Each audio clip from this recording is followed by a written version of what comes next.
the Snow Queen. Now then, let us begin. When we are at the end of the story, we shall know more than we know now. But to begin. Once upon a time there was a wicked sprite. Indeed, he was the most mischievous of all sprites. One day he was in a very good humor, for he had made a mirror with the power of causing all that was good and beautiful, when it was reflected therein, to look poor and mean. But that which was good for nothing, and looked ugly, was shown magnified, and increased in ugliness. In this mirror the most beautiful landscapes looked like boiled spinach, and the best persons were turned into frights, or appeared to stand on their heads. Their faces were so distorted that they were not to be recognized, and if anyone had a mole, you might be sure that it would be magnified and spread over both nose and mouth. "That's glorious fun," said the sprite. If a good thought passed through a man's mind, then a grin was seen in the mirror, and the sprite laughed heartily at his clever discovery. All the little sprites who went to his school, for he kept a sprite school, told each other that a miracle had happened, and that now, only, as they thought, it would be possible to see how the world really looked. They ran about with the mirror, and at last there was not a land or a person who was not represented distorted in the mirror.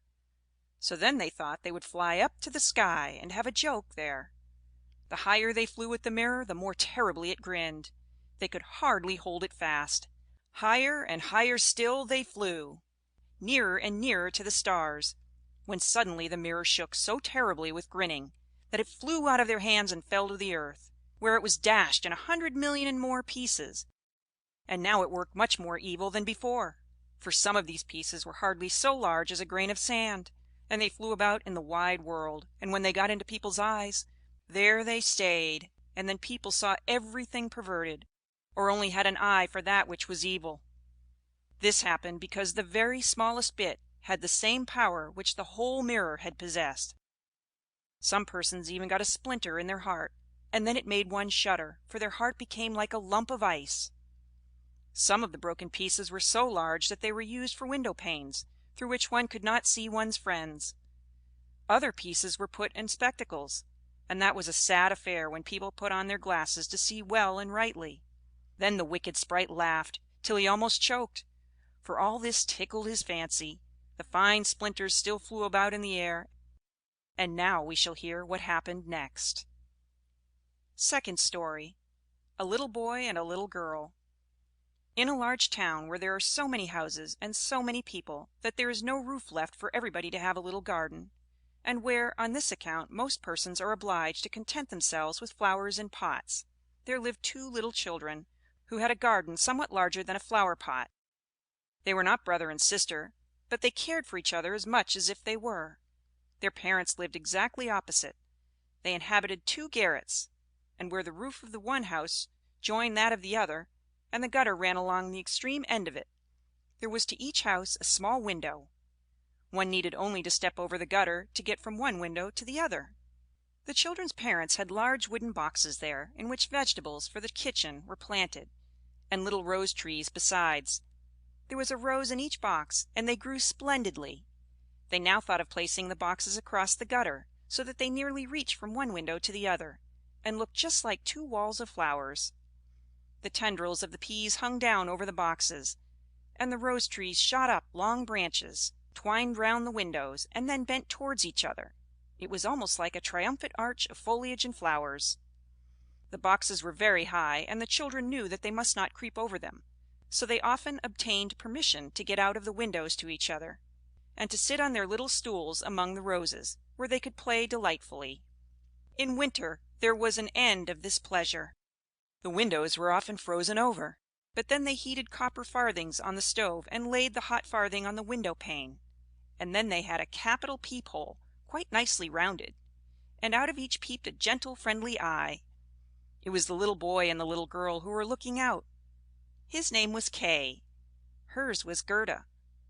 In summer, with one jump they could get to each other, but in winter they were obliged first to go down the long stairs, and then up the long stairs again, and out of doors there was quite a snowstorm. "It is the white bees that are swarming," said Kay's old grandmother. "Do the white bees choose a queen?" asked the little boy, for he knew that the honey bees always have one. "Yes," said the grandmother, "she flies where the swarm hangs in the thickest clusters. She is the largest of all, and she can never remain quietly on the earth, but goes up again into the black clouds. Many a winter's night she flies through the streets of the town and peeps in at the windows, and they then freeze in so wondrous a manner that they look like flowers. "Yes, I have seen it," said both the children, and so they knew that it was true. "Can the Snow Queen come in?" said the little girl. "Only let her come in," said the little boy, "then I'd put her on the stove and she'd melt." And then his grandmother patted his head and told him other stories.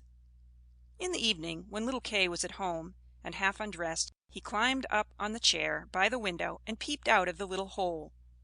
A few snowflakes were falling, and one, the largest of all, remained lying on the edge of a flower pot.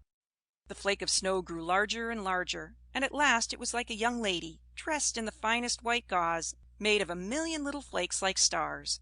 She was so beautiful and delicate, but she was of ice, of dazzling, sparkling ice, yet she lived.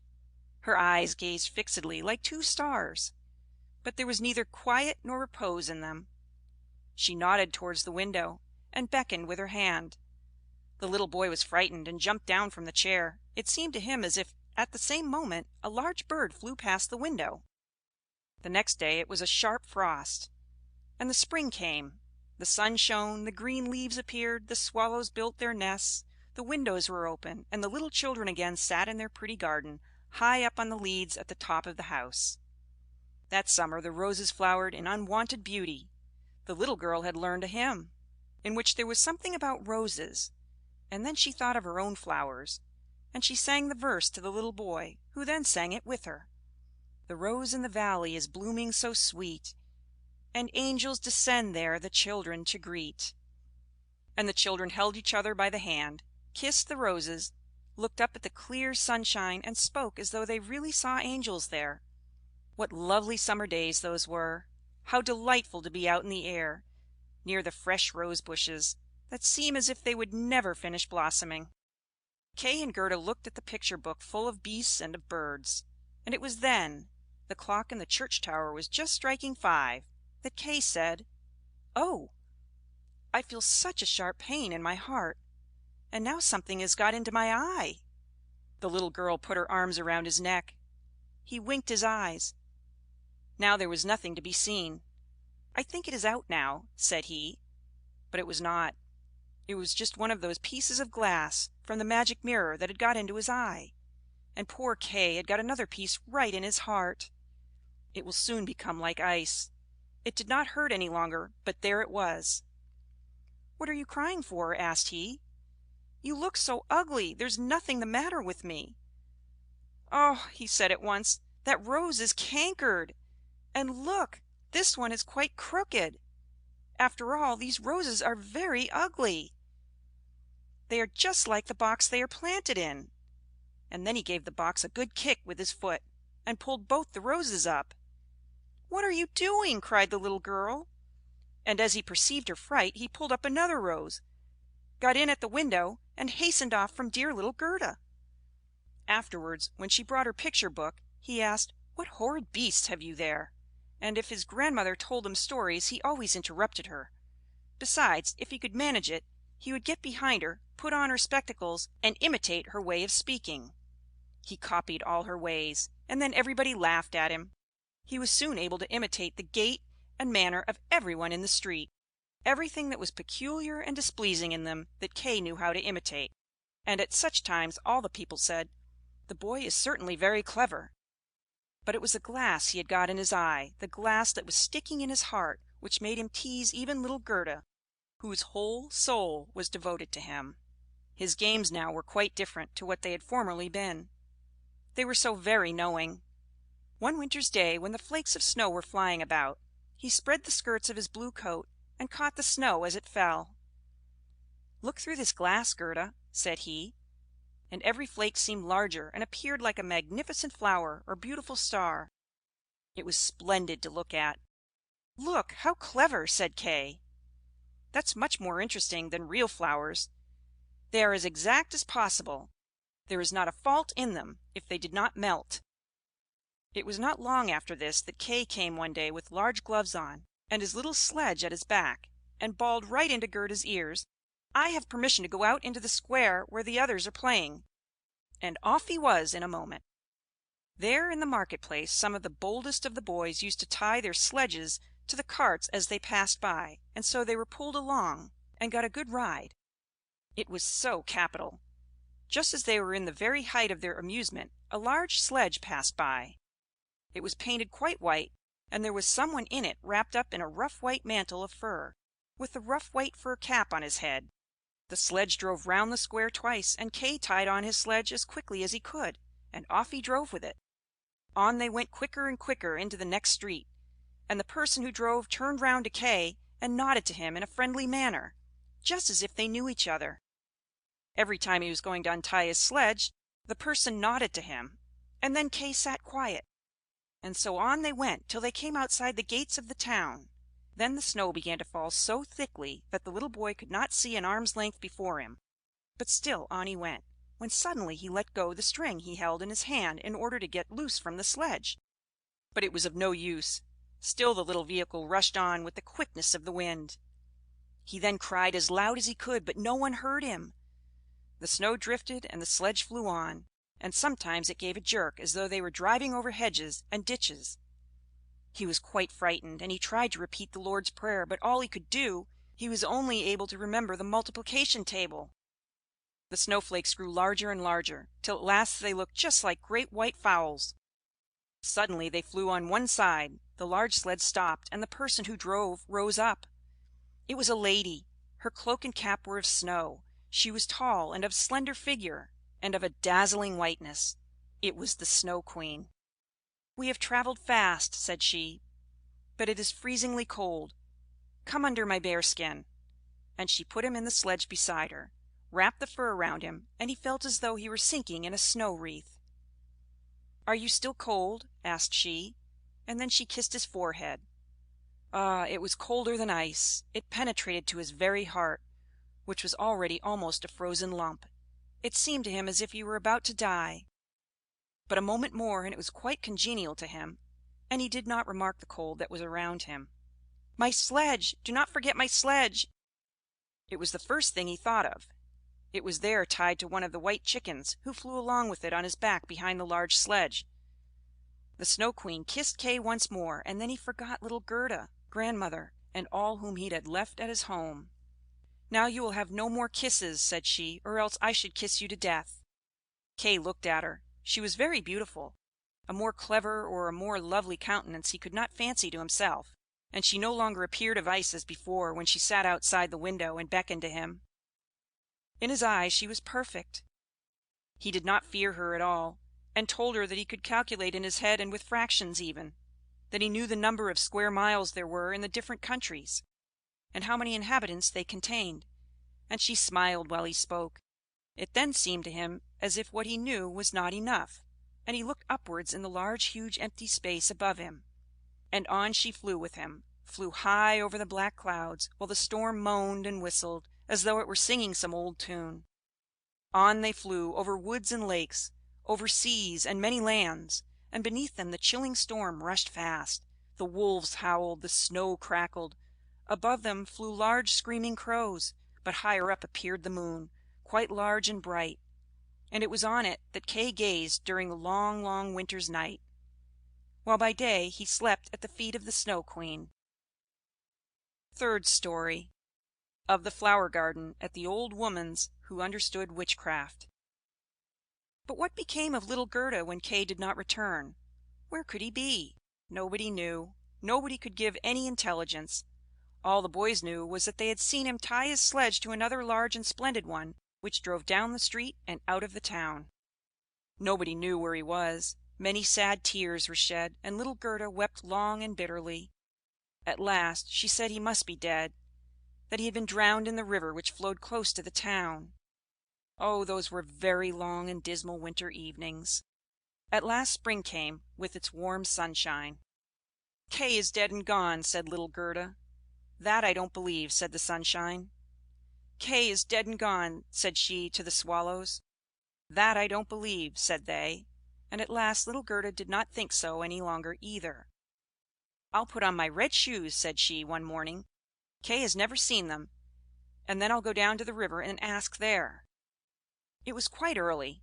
She kissed her old grandmother, who was still asleep, put on her red shoes, and went alone to the river. "Is it true that you have taken my little playfellow? I will make you a present of my red shoes if you will give him back to me." And, as it seemed to her, the blue waves nodded in a strange manner. Then she took off her red shoes, the most precious things she possessed, and threw them both into the river. But they fell close to the bank, and the little waves bore them immediately to land. It was as if the stream would not take what was dearest to her, for in reality it had not got little Kay. But Gerda thought that she had not thrown the shoes out far enough.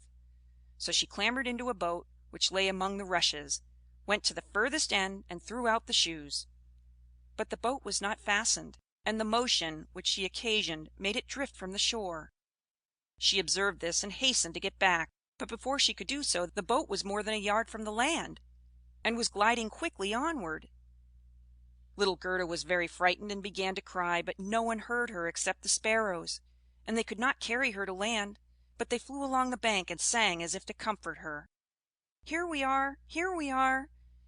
The boat drifted with the stream.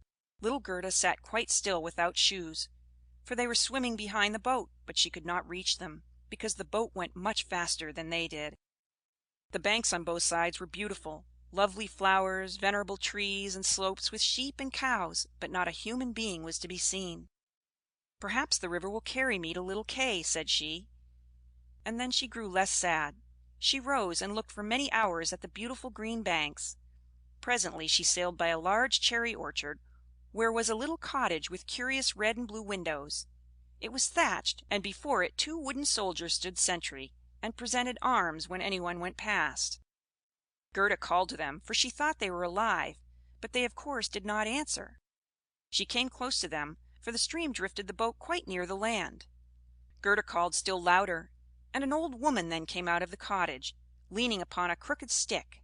She had a large broad-brimmed hat on, painted with the most splendid flowers. "Poor little child," said the old woman, "how did you get upon the large rapid river to be driven about so in the wide world?" And then the old woman went into the water, caught hold of the boat with her crooked stick, drew it to the bank, and lifted little Gerda out.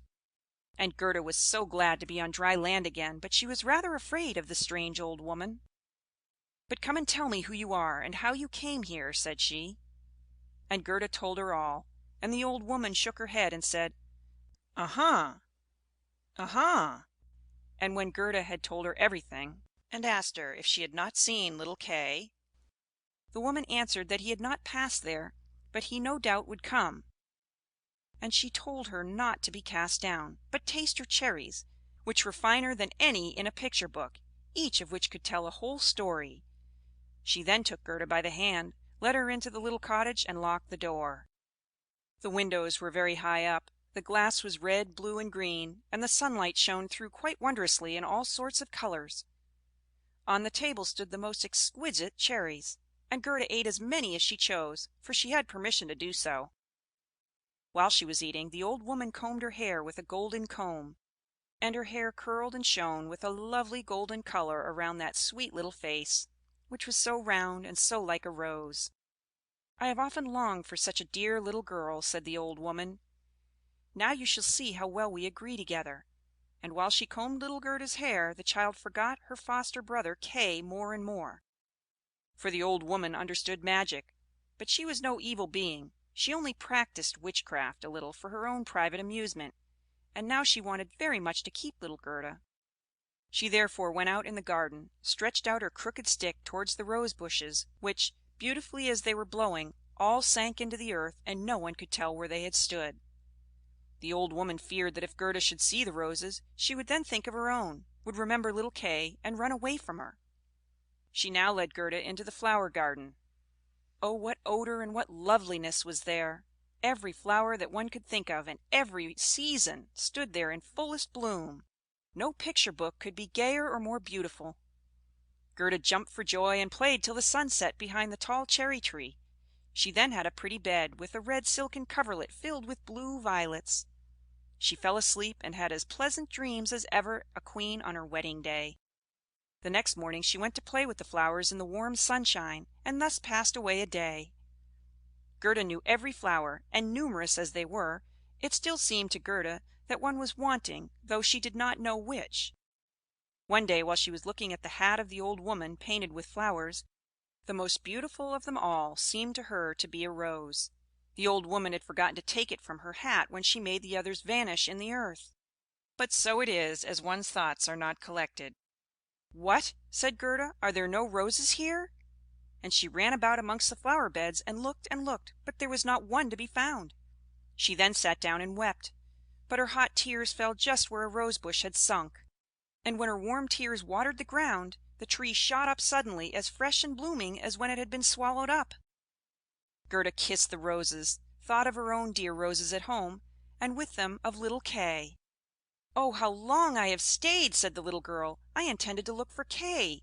Don't you know where he is?" she asked of the roses. "Do you think he is dead and gone?" "Dead he certainly is not," said the roses. "We have been in the earth where all the dead are, but Kay was not there." "Many thanks," said little Gerda, and she went to the other flowers, looked into their cups, and asked, "Don't you know where little Kay is?" But every flower stood in the sunshine and dreamed its own fairy tale or its own story, and they all told her very many things, but not one knew anything of Kay. Well, what did the tiger lily say? "Hearest thou not the drum? Boom, boom. Those are the only two tones. Always boom, boom. Hark to the plaintive song of the old woman, to the call of the priests. The Hindu woman in her long robe stands upon the funeral pile. The flames rise around her and her dead husband, but the Hindu woman thinks on the living one in the surrounding circle, on him whose eyes burn hotter than the flames, on him the fire of whose eyes pierces her heart more than the flames which soon will burn her body to ashes. Can the heart's flame die in the flame of the funeral pile?" "I don't understand that at all," said little Gerda. "That is my story," said the lily. "What did the convolvulus say?" "Projecting over a narrow mountain path, there hangs an old feudal castle. Thick evergreens grow on the dilapidated walls and around the altar, where a lovely maiden is standing. She bends over the railing and looks out upon the rose. No fresher rose hangs on the branches than she. No apple blossom carried away by the wind is more buoyant. How her silken robe is rustling! Is he not yet come?" "Is it Kay that you mean?" asked little Gerda. "I'm speaking about my story, about my dream," answered the convolvulus. "What did the snowdrops say?" "Between the trees a long board is hanging. It is a swing. Two little girls are sitting in it, and swing themselves backwards and forwards. Their frocks are as white as snow, and long green silk ribbons flutter from their bonnets. Their brother, who is older than they are, stands up in the swing. He twines his arms round the cords to hold himself fast, for in one hand he has a little cup, and in the other a clay pipe. He is blowing soap bubbles. The swing moves, and the bubbles float in charming changing colors. The last is still hanging to the end of the pipe, and rocks in the breeze. The swing moves. The little black dog, as light as a soap bubble, jumps up on his hind legs to try to get into the swing. It moves. The dog falls down, barks, and is angry. They tease him. The bubble bursts. A swing, a bursting bubble. Such is my song. What you relate may be very pretty, but you tell it in so melancholy a manner, and do not mention Kay." "What do the hyacinths say?" "There were once upon a time three sisters, quite transparent and very beautiful. The robe of the one was red, that of the second blue, and that of the third white. They danced hand in hand beside the calm lake in the clear moonshine. They were not elfin maidens, but mortal children. A sweet fragrance was smelt, and the maidens vanished in the wood. The fragrance grew stronger. Three coffins, and in them three lovely maidens, glided out of the forest and across the lake. The shining glowworms flew round like little floating lights. Do the dancing maidens sleep, or are they dead? The odor of the flowers say they are corpses. The evening bell tolls for the dead." "You make me quite sad," said little Gerda. "I cannot help thinking of the dead maidens. Oh, is little Kay really dead? The roses have been in the earth, and they say no." "Ding dong!" sounded the hyacinth bells. "We do not toll for little Kay. We do not know him. That is our way of singing, the only one we have." And Gerda went to the ranunculuses that looked forth from among the shining green leaves. "You are a little bright sun," said Gerda. "Tell me if you know where I can find my playfellow." And the ranunculus shone brightly, and looked again at Gerda. What song could the ranunculus sing? It was one that said nothing about Kay either. In a small court the bright sun was shining in the first days of spring.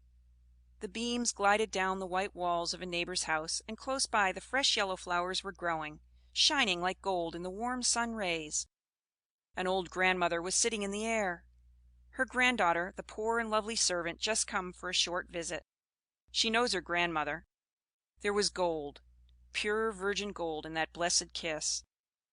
"There, that is my little story," said the ranunculus. "My poor old grandmother," sighed Gerda. "Yes, she is longing for me, no doubt. She is sorrowing for me as she did for little Kay. But I will soon come home, and then I will bring Kay with me. It is of no use asking the flowers. They only know their own old rhymes, and can tell me nothing." And she tucked up her frock to enable her to run quicker. But the narcissus gave her a knock on the leg just as she was going to jump over it. She stood still, looked at the long yellow flower, and asked, "You perhaps know something?" And she bent down to the narcissus, and what did it say? "I can see myself. I can see myself. Oh, how odorous I am! Up in the little garret there stands, half dressed, a little dancer. She stands now on one leg, now on both. She despises the whole world, yet she lives only in imagination. She pours water out of the teapot over a piece of stuff which she holds in her hand. It is the bodice. Cleanliness is a fine thing. The white dress is hanging on the hook. It was washed in the teapot, and dried on the roof. She puts it on, ties a saffron-colored kerchief round her neck, and then the gown looks whiter. I can see myself. I can see myself." "That's nothing to me," said little Gerda. "That does not concern me." And then off she ran to the further end of the garden. The gate was locked, but she shook the rusted bolt till it was loosened, and the gate opened, and little Gerda ran off barefooted into the wide world. She looked round her thrice, but no one followed her. At last she could run no longer. She sat down on a large stone, and when she looked about her, she saw that the summer had passed. It was late in the autumn, but that one could not remark in the beautiful garden, where there was always sunshine, and where there were flowers the whole year round. "Dear me, how long I have stayed!" said Gerda. "Autumn is come. I must not rest any longer." And she got up to go further. Oh, how tender and wearied her little feet were! All around it looked so cold and raw. The long willow leaves were quite yellow, and the fog dripped from them like water. One leaf fell after the other. The sloes only stood full of fruit, which set one's teeth on edge. Oh, how dark and comfortless it was in the dreary world! Fourth story. The Prince and Princess. Gerda was obliged to rest herself again, when exactly opposite to her a large raven came hopping over the white snow. He had long been looking at Gerda and shaking his head, and now he said, "Caw, caw! Good day, good day!" He could not say it better, but he felt a sympathy for the little girl, and asked her where she was going all alone. The word "alone" Gerda understood quite well, and felt how much was expressed by it. So she told the raven her whole history, and asked if he had not seen Kay. The raven nodded very gravely, and said, "It may be, it may be." "What, do you really think so?" cried the little girl, and she nearly squeezed the raven to death, so much did she kiss him. "Gently, gently," said the raven. "I think I know. I think that it may be little Kay. But now he has forgotten you for the princess." "Does he live with a princess?" asked Gerda. "Yes, listen," said the raven. "But it will be difficult for me to speak your language. If you understand the raven language, I can tell you better." "No, I have not learnt it," said Gerda. "But my grandmother understands it, and she can speak gibberish too. I wish I had learnt it." "No matter," said the raven. "I will tell you as well as I can. However, it will be bad enough." And then he told all he knew. In the kingdom where we now are there lives a princess, who is extraordinarily clever, for she has read all the newspapers in the whole world, and has forgotten them again, so clever is she. She was lately, it is said, sitting on her throne, which is not very amusing after all, when she began humming an old tune, and it was just, "Oh, why should I not be married?" "That song is not without its meaning," said she. And so then she was determined to marry, but she would have a husband who knew how to give an answer when he was spoken to, not one who looked only as if he were a great personage, for that is so tiresome. She then had all the ladies of the court drummed together, And when they heard her intention, all were very pleased, and said, "We are very glad to hear it. It is the very thing we were thinking of." "You may believe every word I say," said the Raven, "for I have a tame sweetheart that hops about in the palace quite free, and it was she who told me all this." The newspapers appeared forthwith, with a border of hearts and the initials of the princess, and therein you might read that every good-looking young man was at liberty to come to the palace and speak to the princess, and he who spoke in such wise as showed he felt himself at home there, that one the princess would choose for her husband. "Yes, yes," said the Raven, "you may believe it. It is as true as I am sitting here. People came in crowds. There was a crush and a hurry, but no one was successful either on the first or second day. They could all talk well enough when they were out in the street, but as soon as they came inside the palace gates, and saw the guard richly dressed in silver, and the lackeys in gold on the staircase, and the large illuminated saloons, then they were abashed, and when they stood before the throne on which the princess was sitting, all they could do was to repeat the last word they had uttered, and to hear it again did not interest her very much. It was just as if the people within were under a charm, and had fallen into a trance until they had came out again into the street. For then, oh then, they could chatter enough. There was a whole row of them standing from the town gates to the palace. I was there myself to look," said the Raven. "They grew hungry and thirsty, but from the palace they got nothing whatever, not even a glass of water. Some of the cleverest, it is true, had taken bread and butter with them, but none shared it with his neighbor, for each thought, 'Let him look hungry, and then the princess won't have him.'" "But Kay, little Kay," said Gerda, "when did he come? Was he among the number?" "Patience, patience, we are just come to him. It was on the third day, when a little personage without horse or equipage came marching right boldly up to the palace. His eyes shone like yours. He had beautiful long hair, but his clothes were very shabby." "That was Kay!" cried Gerda with a voice of delight. "Oh, now I've found him!" and she clapped her hands for joy. "He had a little knapsack at his back," said the Raven. "No, that was certainly his sledge," said Gerda, "for when he went away he took his sledge with him." "That may be," said the Raven. "I did not examine him so minutely, but I know from my tame sweetheart that when he came into the courtyard of the palace, and saw the bodyguard in silver, the lackeys on the staircase, he was not the least abashed. He nodded and said to them, 'It must be very tiresome to stand on the stairs. For my part, I shall go in.' The saloons were gleaming with lustres. Privy councillors and excellencies were walking about barefooted, and wore gold keys. It was enough to make any one feel uncomfortable.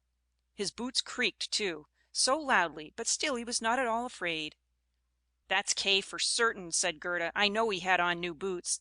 I have heard them creaking in Grandmamma's room." "Yes, they creaked," said the Raven, and on he went boldly up to the princess, who was sitting on a pearl as large as a spinning wheel. All the ladies of the court with their attendants and attendants, and all the cavaliers with their gentlemen and gentlemen's gentlemen, stood round, and the nearer they stood to the door, the prouder they looked. It was hardly possible to look at the gentleman's gentleman, so very haughtily did he stand in the doorway. "It must have been terrible," said little Gerda. "And did Kay get the princess?" "Were I not a Raven, I should have taken the princess myself, although I am promised. It is said he spoke as well as I speak when I talk Raven language. This I learned from my tame sweetheart. He was bold and nicely behaved. He had not come to woo the princess, but only to hear her wisdom. She pleased him, and he pleased her." "Yes, yes, for certain that was Kay," said Gerda. "He was so clever, he could reckon fractions in his head. Oh, won't you take me to the palace?"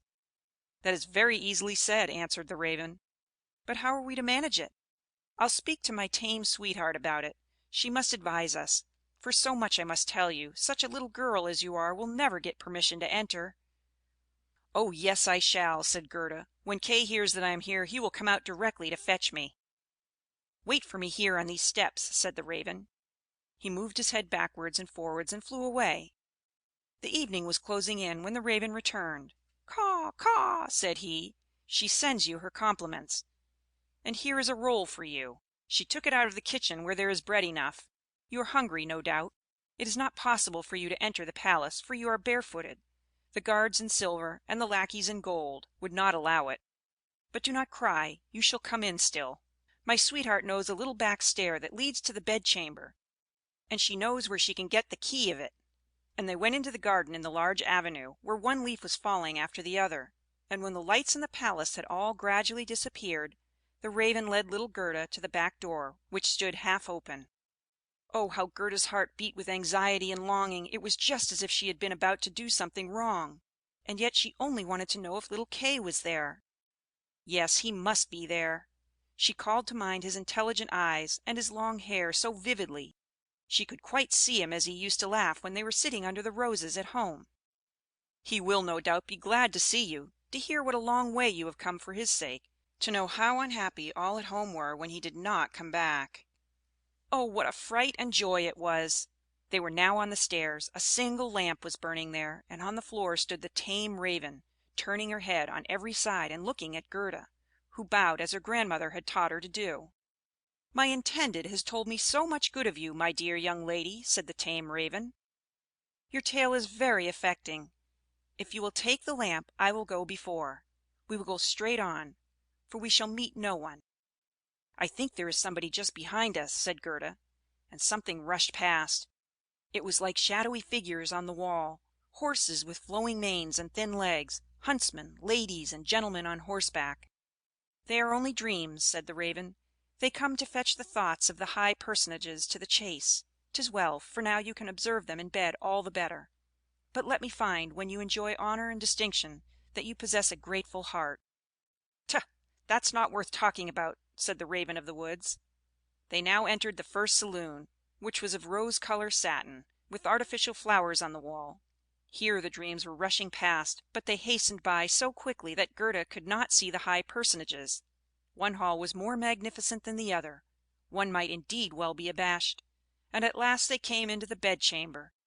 The ceiling of the room resembled a large palm tree with leaves of glass, of costly glass; and in the middle, from a thick golden stem, hung two beds, each of which resembled a lily. One was white, and in this lay the princess; the other was red, and it was here that Gerda was to look for little Kay. She bent back one of the red leaves, and saw a brown neck.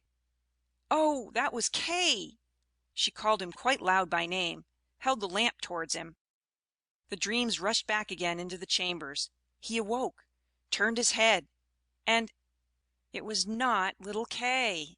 The prince was only like him about the neck, but he was young and handsome. And out of the white lily leaves the princess peeped, too, and asked what was the matter. Then little Gerda cried, and told her whole story, and all that the Raven had done for her. "Poor little thing!" said the prince and the princess. They praised the Ravens very much, and told them they were not at all angry with them, but they were not to do so again. However, they should have a reward. "Will you fly about here at liberty?" asked the princess; "or would you like to have a fixed appointment as court ravens, with all the broken bits from the kitchen?" And both the Ravens nodded, and begged for a fixed appointment, for they thought of their old age, and said, "It's a good thing to have a provision for our old days." And the prince got up and let Gerda sleep in his bed, and more than this he could not do. She folded her little hands and thought, "How good men and animals are!" and she then fell asleep and slept soundly. All the dreams flew in again, and they now looked like the angels. They drew a little sledge, in which little Kay sat and nodded his head, but the whole was only a dream, and therefore it all vanished as soon as she awoke. The next day she was dressed from head to foot in silk and velvet. They offered to let her stay at the palace, and lead a happy life, but she begged to have a little carriage with a horse in front, and for a small pair of shoes. Then she said she would again go forth in the wide world and look for Kay. Shoes and a muff were given her. She was, too, dressed very nicely, and when she was about to set off, a new carriage stopped before the door. It was of pure gold, and the arms of the prince and princess shone like a star upon it. The coachman, the footmen, and the outriders, for outriders were there too, all wore golden crowns. The prince and the princess assisted her in the carriage themselves, and wished her all success. The Raven of the woods, who was now married, accompanied her for the first 3 miles. He sat beside Gerda, for he could not bear riding backwards. The other Raven stood in the doorway and flapped her wings. She could not accompany Gerda because she suffered from headaches since she had had a fixed appointment and ate so much. The carriage was lined inside with sugar plums, and in the seats were fruits and gingerbread. "Farewell, farewell!" cried Prince and Princess, and Gerda wept, and the Raven wept.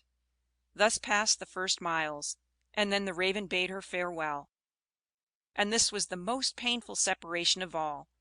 He flew into a tree, and beat his black wings as long as he could see the carriage that shone from afar like a sunbeam. Fifth Story. The Little Robber Maiden.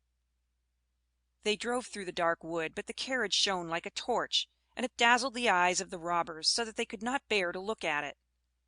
"'Tis gold! 'Tis gold!" they cried, and they rushed forward, seized the horses, knocked down the little postilion, the coachman, and the servants, and pulled little Gerda out of the carriage. "How plump, how beautiful she is! She must have been fed on nut kernels," said the old female robber, who had a long scrubby beard, and bushy eyebrows that hung down over her eyes. "She is as good as a fatted lamb. How nice she will be!" And then she drew out a knife, the blade of which shone so that it was quite dreadful to behold. "Oh!" cried the woman at the same moment. She had been bitten in the ear by her own little daughter, who hung at her back, and who was so wild and unmanageable that it was quite amusing to see her. "You naughty child!" said the mother. And now she had not time to kill Gerda. "She shall play with me," said the little robber child. "She shall give me her muff, and her pretty frock. She shall sleep in my bed." And then she gave her mother another bite, so that she jumped and ran round with the pain. And the robbers laughed, and said, "Look how she is dancing with the little one." "I will go into the carriage," said the little robber maiden. And she would have her will, for she was very spoiled and very headstrong. She and Gerda got in, and then away they drove over the stumps of felled trees, deeper and deeper into the woods. The little robber maiden was tall as Gerda, but stronger, broader shouldered, and of dark complexion. Her eyes were quite black; they looked almost melancholy. She embraced little Gerda, and said, "They shall not kill you as long as I am not displeased with you. You are doubtless a princess?" "No," said little Gerda, who then related all that had happened to her, and how much she cared about little Kay. The little robber maiden looked at her with a serious air, nodded her head slightly, and said, "They shall not kill you, even if I am angry with you. Then I will do it myself." And she dried Gerda's eyes, and put both hands in the handsome muff, which was so soft and warm. At length the carriage stopped. They were in the midst of the courtyard of a robber's castle. It was full of cracks from top to bottom, and out of the openings magpies and rooks were flying. And the great bulldogs, each of which looked as if he could swallow a man, jumped up, but they did not bark, for that was forbidden. In the midst of the large old smoking hall burnt a great fire on the stone floor. The smoke disappeared under the stones, and had to seek its own egress. In an immense cauldron soup was boiling, and rabbits and hares were being roasted on a spit. "You shall sleep with me to-night with all my animals," said the little robber maiden. They had something to eat and drink, and then went into a corner, where straw and carpets were lying. Beside them, on laths and perches, sat nearly 100 pigeons, all asleep, seemingly, but yet they moved a little when the robber maiden came. "They are all mine," said she, at the same time seizing one that was next to her by the legs and shaking it so that its wings fluttered. "Kiss it!" cried the little girl, and flung the pigeon in Gerda's face. "Up there is the rabble of the wood," continued she, pointing to several laths which were fastened before a hole high up in the wall. "That's the rabble. They would all fly away immediately if they were not well fastened in. And here is my dear old Bach." And she laid hold of the horns of a reindeer that had a bright copper ring around its neck, and was tethered to the spot. "We are obliged to lock this fellow in too, or he would make his escape. Every evening I tickle his neck with my sharp knife, he is so frightened at it." And the little girl drew forth a long knife from a crack in the wall, and let it glide over the reindeer's neck. The poor animal kicked, the girl laughed, and pulled Gerda into bed with her. "Do you intend to keep your knife while you sleep?" asked Gerda, looking at it rather fearfully. "I always sleep with the knife," said the little robber maiden. "There is no knowing what may happen. But tell me now, once more, all about little Kay, and why you have started off in the wide world alone." And Gerda related all from the very beginning. The wood pigeons cooed above in their cage, and the others slept. The little robber maiden wound her arm around Gerda's neck, held the knife in the other hand, and snored so loudly that everybody could hear her. But Gerda could not close her eyes, for she did not know whether she was to live or die. The robbers sat around the fire, sang and drank, and the old female robber jumped about so. that it was quite dreadful for Gerda to see her. Then the wood pigeons said, "Coo! Coo! We have seen little Kay. A white hen carries his sledge. He himself sat in the carriage of the Snow Queen, who passed here, down just over the wood, as we lay in our nest. She blew upon us young ones, and all died except we two. Coo! Coo!" "What is that you say up there?" cried little Gerda. "Where did the Snow Queen go to? Do you know anything about it?" "She is no doubt gone to Lapland, for there is always snow and ice there. Only ask the reindeer who is tethered there. Ice and snow is there. There it is glorious and beautiful," said the reindeer. "One can spring about in the large shining valleys. The Snow Queen has her summer tent there, but her fixed abode is high up towards the North Pole, on the island called Spitzbergen." "Oh, Kay, poor little Kay!" sighed Gerda. "Do you choose to be quiet?" said the robber maiden. "If you don't, I shall make you." In the morning Gerda told her all that the wood pigeons had said, and the little maiden looked very serious. But she nodded her head and said, "That's no matter, that's no matter." "Do you know where Lapland lies?" she asked of the reindeer. "Who should know better than I?" said the animal, and his eyes rolled in his head. "I was born and bred there. There I leapt about on the fields of snow." "Listen," said the robber maiden to Gerda. "You see that the men are gone, but my mother is still here, and will remain. However, towards morning she takes a draught out of the large flask, and then she sleeps a little. Then I will do something for you." She now jumped out of bed, flew to her mother with her arms round her neck, and pulling her by the beard, said, "Good morrow, my own sweet nanny goat of a mother." And her mother took hold of her nose and pinched it till it was red and blue. But this was all done out of pure love. When the mother had taken a sup at her flask, and was having a nap, the little robber maiden went to the reindeer and said, "I should very much like to give you still many a tickling with the sharp knife, for then you are so amusing. However, I will untether you and help you out, so that you may go back to Lapland. But you must make good use of your legs, and take this little girl for me to the place of the Snow Queen, where her playfellow is. You have heard, I suppose, all she has said, for she spoke loud enough, and you were listening." The reindeer gave a bound for joy. The robber maiden lifted up little Gerda, and took the precaution to bind her fast on the reindeer's back. She even gave her a small cushion to sit on. "Here are your worsted leggings, for it will be cold; but the muff I shall keep for myself, for it is so very pretty. But I do not wish you to be cold. Here is a pair of lined gloves of my mother's. They just reach up to your elbow. On with them! Now you look about the hands just like my ugly old mother." And Gerda wept for joy. "I can't bear to see you fretting," said the little robber maiden. "This is just the time when you ought to look pleased. Here are 2 loaves and a ham for you, so that you won't starve." The bread and the meat were fastened to the reindeer's back. The little maiden opened the door, called in all the dogs, and then, with her knife, cut the rope that fastened the animal, and said to him, "Now off with you, but take good care of the little girl." And Gerda stretched out her hands with the large wadded gloves towards the robber maiden, and said, "Farewell!" And the reindeer flew on over the brush and bramble through the great wood, over moor and heath as fast as he could go. "Ja! Ja!" was heard in the sky. It was just as if somebody was sneezing. "These are my old northern lights," said the reindeer. "Look how they gleam!" And on he now sped, still quicker. Day and night on he went. The loaves were consumed, and the ham too. And now they were in Lapland. Sixth story: The Lapland Woman and the Finland Woman. Suddenly they stopped before a little house, which looked very miserable. The roof reached to the ground, and the door was so low that the family were obliged to creep upon their stomachs when they went in or out. Nobody was at home except an old Lapland woman, who was dressing fish by the light of an oil lamp. And the reindeer told her the whole of Gerda's history, but first of all his own, for that seemed to him of much greater importance. Gerda was so chilled that she could not speak.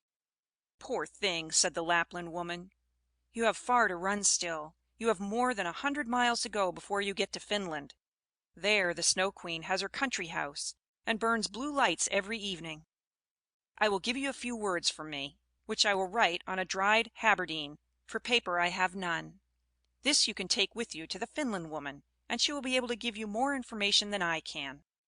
When Gerda had warmed herself and had eaten and drunk, the Lapland woman wrote a few words on a dried haberdine, begged Gerda to take care of them, put her on the reindeer, bound her fast, and away sprang the animal. "Ja! Ja!" was again heard in the air. The most charming blue lights burned the whole night in the sky, and at last they came to Finland. They knocked at the chimney of the Finland woman, for as to a door she had none. There was such a heat inside that the Finland woman herself went about almost naked. She was diminutive and dirty. She immediately loosened little Gerda's clothes, pulled off her thick gloves and boots, for otherwise the heat would have been too great, and after laying a piece of ice on the reindeer's head, read what was written on the fish skin. She read it 3 times. She then knew it by heart, so she put the fish into the cupboard, for it might very well be eaten, and she never threw anything away. Then the reindeer related his own story first, and afterwards that of little Gerda, and the Finland woman winked her eyes, but said nothing. "You are so clever," said the reindeer. "You can, I know, twist all the winds of the world together in a knot.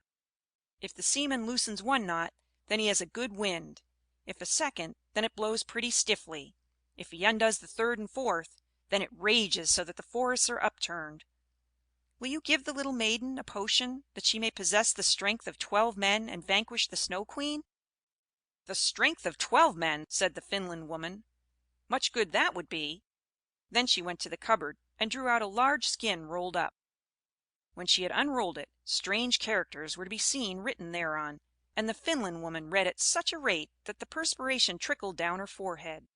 But the reindeer begged so hard for little Gerda, and Gerda looked so imploringly with tearful eyes at the Finland woman, that she winked and drew the reindeer aside into a corner, where they whispered together, while the animal got some fresh ice put on his head. "'Tis true little Kay is at the Snow Queen's, and finds everything there quite to his taste, and he thinks it the very best place in the world. But the reason of that is, he has a splinter of glass in his eye and in his heart. These must be got out first, otherwise he will never go back to mankind, and the Snow Queen will retain her power over him. But can you give little Gerda nothing to take which will endue her with power over the whole?" "I can give her no more power than what she has already. Don't you see how great it is?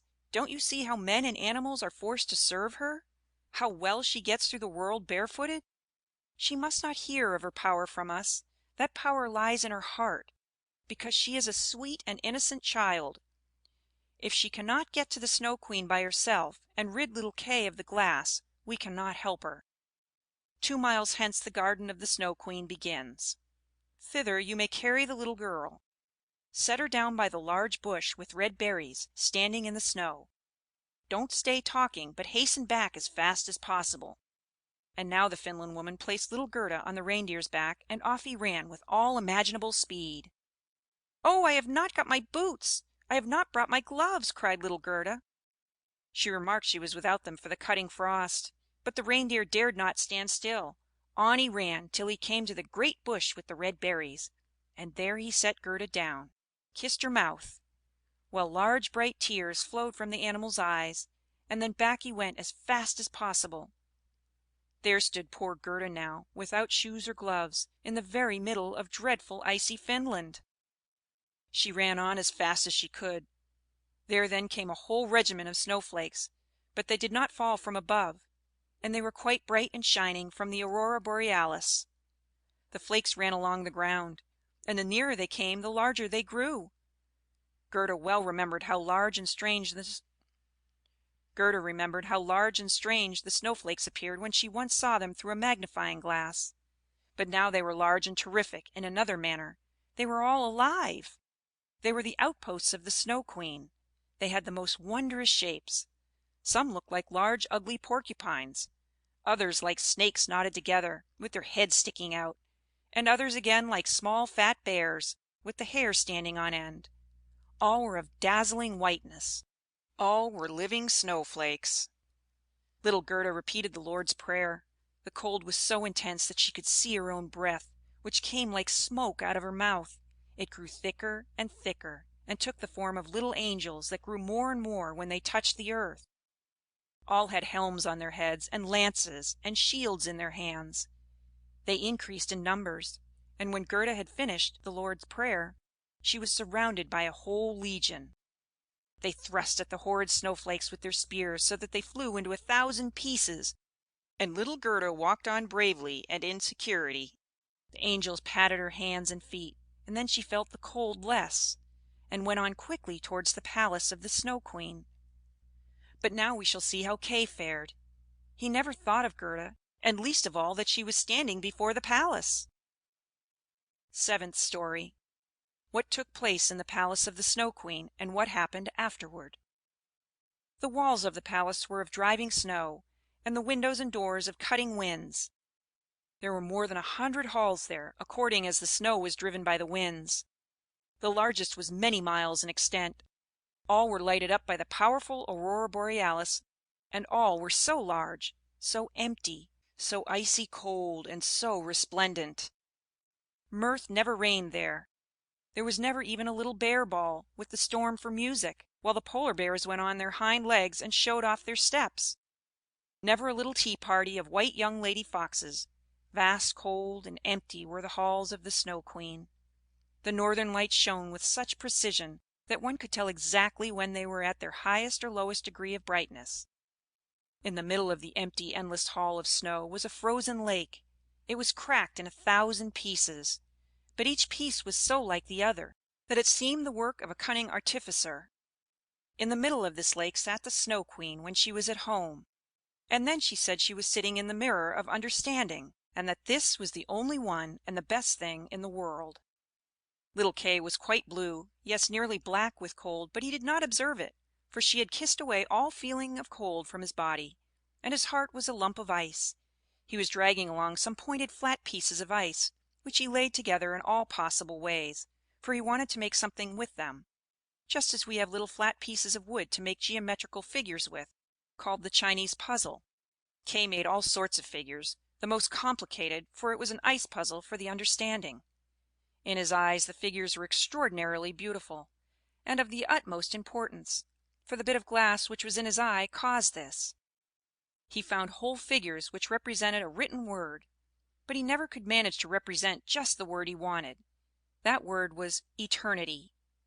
And the Snow Queen had said, "If you can discover that figure, you shall be your own master, and I will make you a present of the whole world and a pair of new skates." But he could not find it out. "I am going now to warm lands," said the Snow Queen. "I must have a look down into the black cauldrons." It was the volcanoes Vesuvius and Etna that she meant. "I will just give them a coating of white, for that is as it ought to be. Besides, it is good for the oranges and the grapes." And then away she flew, and Kay sat quite alone in the empty halls of ice that were miles long, and looked at the blocks of ice, and thought, till his skull was almost cracked. There he sat quite benumbed and motionless. One would have imagined he was frozen to death. Suddenly little Gerda stepped through the great portal into the palace. The gate was formed of cutting winds. But Gerda repeated her evening prayer, and the winds were laid as though they slept, and the little maiden entered the vast, empty, cold halls. There she beheld Kay. She recognized him, flew to embrace him, and cried out, her arms firmly holding him the while, "Kay, sweet little Kay, have I then found you at last?"